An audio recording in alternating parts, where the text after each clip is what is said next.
creatures and cryptids. It is your favorite pink plague nurse, Nymphy. Did you know every time a person subscribes to my channel, the crack in our reality that lets grotesque interdimensional creatures cross into our world gets a little bit bigger? Now, you might think that's a bad thing, and it probably is, but who knows? Maybe your monster girl waifu will come through. Now, you're probably here to burn me at the stake for saying that the new Stranger Things isn't as good. But just hold on for a second. You see, I'm not talking about the whole season. I'm talking about this motherfucker. Like, the morally gray characters, beautiful. The himbo, hot, Steve, great.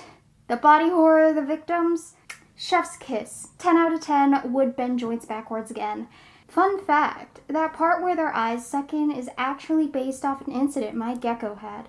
She scratched her eyeball somehow, and the vet thought it ruptured, aka it exploded, and after a few months of treatment with eye drops, we expected to have her eyelid just heal shut, since there wasn't an eye in there. Imagine our surprise when one day I look at her and she has a perfect set of working, healthy eyes. Not even the vet knew what happened. They cannot regrow eyeballs, only tails. So, the only way I can fathom she could pull this off is that she hid her eye somewhere. She just sucked it in and tucked it away for like 4 months and then just put it back after. So I expect compensation from Netflix for that idea. Anyways, everything about season 4 pretty much holds up. It better, seeing as it's been 3 years. Everything except for the main villain's design, however. Babe, what is this? This is just a crispy old man. Do you know how many people I've seen at church who look like this? A lot. And it took me a while to figure out just why didn't it hit the same. The character designs for the first 3 seasons' creatures were phenomenal. And that's not to say Vecna's design isn't good. It's just that he looks more like a sci-fi alien than a sadistic monster that tears people apart from the inside out. I see what they were going for, but they just missed the mark on the almost but not quite human trope. I don't blame them. It's hard to do. But there are plenty of examples that do it quite well. Of course, first you have to decide what route you want to go. Do you want something that was once human, but now you don't know what it is, or even if it's capable of rational thought anymore, but it definitely was human at some point, and now you must deal with the internal struggle of the morality of killing this creature and wondering at what point does something stop being human? Or do you want something that looks and acts human and has all the features of a human, but you can sense it isn't quite right? Maybe its skin is too smooth, or its eyes are too large. Maybe its mouth is too wide, or its hands are too cold. It wants you to believe it's like you, but it's not, and you know it. This thing has no soul, no morality. All it has is pure malice and deceit. Of course, on rare occasions, you can do both, but it's tricky. You can't get the balance even the slightest bit off. To do so will simply neutralize the effect. That's what I think happened with Vecna. We have the body horror that comes with the once human, but we also have the otherworldly presence and ill intent of the never human. And this mix does work very well for the concept of Vecna, because he was once human, but he also never really had the mindset of a human. Even when he was one, even as far back as Henry, he would always sort of be detached from the core aspect of humanity that makes us human. Sympathy. Yes, Vecna has empathy, but the difference is with empathy, he's only kind to those he saw were like him. Sympathy doesn't require that.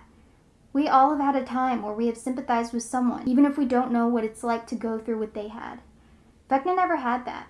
So, if done right, the design could really add to the essence of what Vecna is. Alas, we end up with a creepy, wrinkly guy. Sure, he's a bit spooky, but he's definitely still just a guy. You can tell that this is a man in a suit, and that breaks the immersion. So I was curious, what would an alternate Vecna design look like? And armed with my Apple Pencil and iPad, I went to work. Please note that I'm not claiming to fix the design or claim that it's better than what the creators did. I know how many people love to fix art, and it's annoying as hell. I'm simply providing an alternate design. It's up to the viewer to decide which they like better.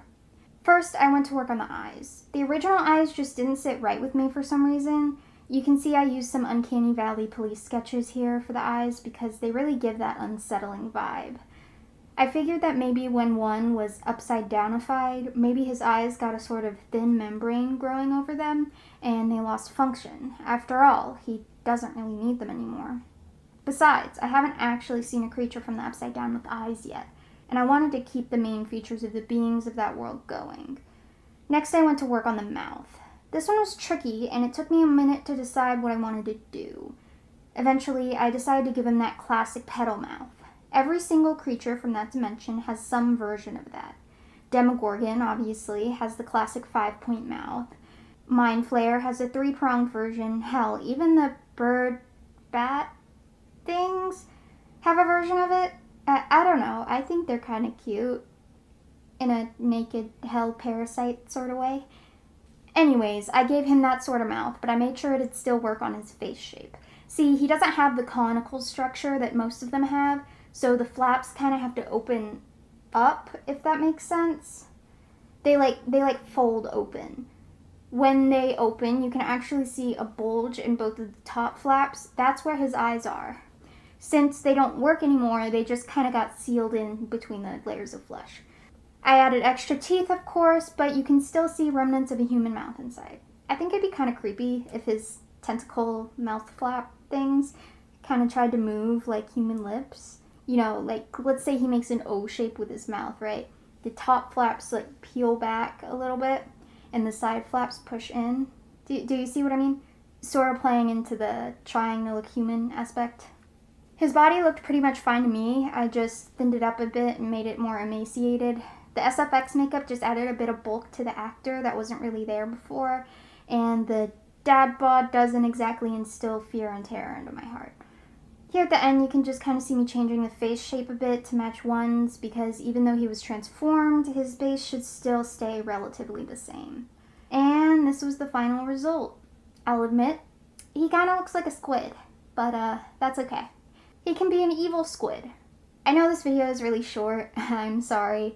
I had to pump it out a bit early because this weekend, or rather when this video comes out, it will be last weekend, which are my prime work hours. I'm doing some overnight volunteer work, so I'll be unable to film or edit those 2 days. My usual schedule will be something like research and episode synopsis writing on Thursday and Friday, depending on how long the series I'm covering is. Official script writing on Saturday, filming and basic editing on Sunday, refining and cleaning up on Monday and Tuesday, and publishing on Wednesday. But this week I'm having to rush out a script and episode quicker since I'll have those 2 vital days filled. To make up for it, in true Nurse Nymphy fashion, let's end off on some theories for Season 4.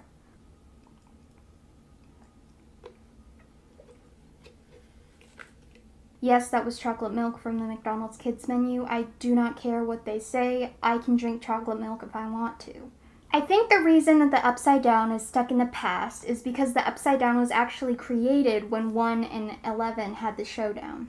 The battle didn't merely open a portal to the Upside Down, it created the Upside Down. In Vecna, he goes to people with trauma because of one thing. He reads their minds. He doesn't actually know what happened. Victims of trauma often blame themselves and warp their memories to fit the narrative. Vecna is mistaken. He thinks he's taking out people who are bad, but in reality he's just taking out broken people who are in unfortunate circumstances.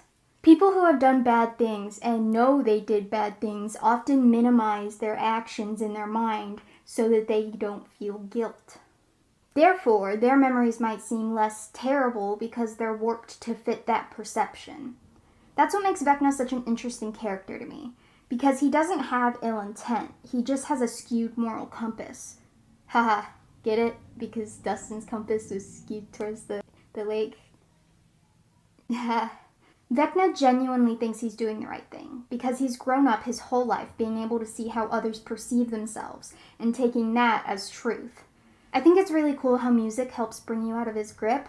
I want to know why. Maybe because music can be a very powerful coping mechanism? Maybe it's kind of like an allegory on how music can bring you out of your head and back to your world, but it can also make you forget for a split second everything that you've been through. It's very powerful. I saw a theory that said maybe Eddie will use his guitar to play music in the final battle to defeat Vecna, and I think that's really fun. It's giving Friday Night Funkin', and I'm here for it. The last bit before we end the video that I want to mention isn't actually a theory, but just an appreciation to detail that I noticed. Not many people probably notice this, but the sheer accuracy of Susie's household is jaw-dropping. Like, I grew up in the Catholic homeschool community from like 3rd grade on, and I've met so many families like this.